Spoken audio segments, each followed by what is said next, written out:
안녕하세요. 개띠 수의사입니다. 오늘은 관절염에 대해서 알아보도록 하겠습니다. 먼저 우리 강아지가 관절염이 있을 때 어떤 증상이 나타나는지 설명드리겠습니다. 물론 관절염의 그 정도에 따라서 증상은 차이가 있을 수 있습니다. 일반적으로 나타나는 증상은 잘 안 걸으려고 그러고, 그 다음에 다리가 붓고, 그 다음에 움직일 때 소리가 나고, 무릎을 많이 핥으려고 그러고, 더 심하게 되면 다리를 절거나 드는 그런 증상을 나타내게 됩니다. 그러면 관절염의 단계에 대해서 알아보도록 하겠습니다. 지난번에 본 모형인데요. 이게 정상적인 무릎 관절 모양이에요. 근데 이게 이제 슬개골 탈구라든가 아니면 요 안쪽으로 깊이 있는 십자 모양의 십자인대라는 게 있는데, 그게 과격한 운동이나 교통사고 등에 의해서 파열되는 경우가 있습니다. 아니면 여기 인대 쪽에 파열에 인해서도, 또는 여기 반월판 연골이 손상이 돼서 등등의 원인으로 인해서 그 후발적으로 관절염이 생길 수가 있어요. 관절염은 여기 모형에서 보는 바와 같이 초기에는 바깥쪽만 살짝 이렇게 염증이 있는 걸 볼 수가 있어요. 이럴 때는 거의 초기 단계이기 때문에 다리를 잘 안 절 수도 있습니다.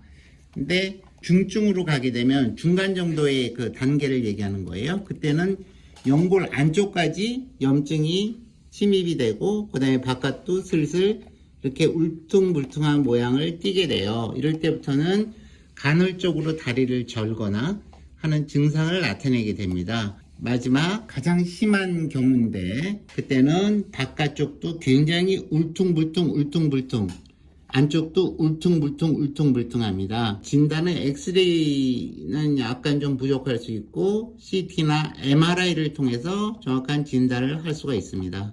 이때는 수술을 할 수도 있는 단계입니다. 그러면 관절염이 생겼을 때 우리는 과연 어떻게 대처를 해야 되는지 알아볼게요. 먼저 초기 단계 약과 영양제를 먹으면 충분할 걸로 생각됩니다. 이때는 거의 증상이 없을 수도 있습니다. 아주 경증의 증상이 있거나 없을 수도 있습니다. 중간 단계인데 이때는 증상이 간헐적으로 나타나요. 그래서 이때는 병원에서 진통소염제 약을 처방을 해줄 거예요. 염증을 가라앉히는 그런 효과와 진통의 효과를 나타나게 되고, 물론 이제 영양제를 같이 먹으면 더 효과적일 수 있습니다. 그 다음에 마지막 단계에서는 원인 치료가 동반이 되면서 수술까지 할 수가 있는데, 여기 그 울퉁불퉁한 뼈를 긁어내는 그런 수술을 할 수도 있습니다. 그러면 관절염에 먹는 약과 그 다음에 영양제에 대해서 한번 알아보도록 하겠습니다. 먼저 병원에 가게 되면 관절염 약을 처방을 받을 수가 있는데, 대부분 진통소염제입니다.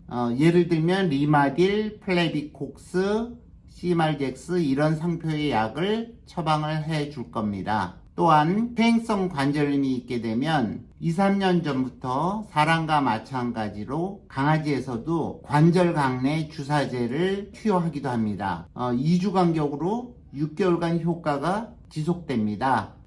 그러면 이번에는 관절 영양제에 대해서 알아보겠습니다. 먼저 성분으로는 글루코사민이라는 거하고 콘드로이틴은 이제 연골 영양제라고 보시면 되고요. 이런 것들이 흔하게 들어가 있습니다. 그래서 상품명으로는 사이노킨, 그 다음에 말비오 이런 것들이 여기에 해당되는 거고요. 그 다음에 초록잎 홍합 추출물에서 성분을 추출한 영양제가 안티놀 런 어게인이라는 제품인데, 이게 상당히 효과적이에요. 그래서 이 제품을 추천드리고요. 그 다음에 인대 쪽에 십자인대라든가 아니면 외측인대, 내측인대 등의 손상을 입은 관절염의 경우, 그런 경우에는 플렉사딘이라는 제품이 있는데, 이거는 콜라겐을 함유하고 있어서 회복에 도움을 줄 수 있습니다. 그러면 동물 병원에서만 구할 수 있는 관절 영양제는 어떤 것인지 알아볼게요. 먼저 대한뉴팜이라는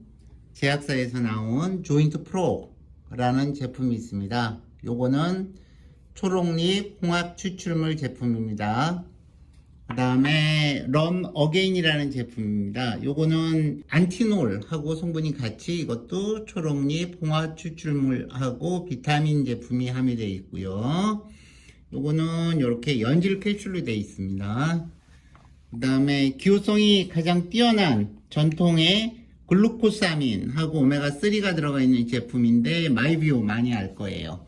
그래서 요 세 가지 제품을 추천드립니다. 관절에 대한 주의사항을 말씀드릴게요. 시중에서 관절 보호 기구라고 해가지고 관절을 고정시키는 그런 제품들이 나오는 경우가 있는데 추천을 드리지 않아요. 관절은 유동성을 확보해주는 게 굉장히 중요한 겁니다. 그래서 관절 수술하고 나서 관절에다가 깁스를 하는 경우는 거의 없죠. 그거는 왜 그러냐면 관절의 유동성을 확보를 해주는 게 굉장히 중요한 거고 오랫동안 운동을 안 하게 되면 오히려 관절이 더 파손이 심하게 됩니다. 그렇기 때문에 그런 거는 사용하지 않는 게 좋을 것 같고 수영이나 가벼운 운동 그 정도로 하시는 게 좋을 것 같습니다.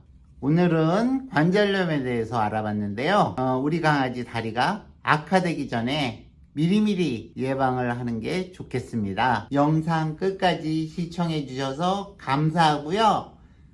구독과 좋아요 해주시면 더 감사하겠습니다. 안녕.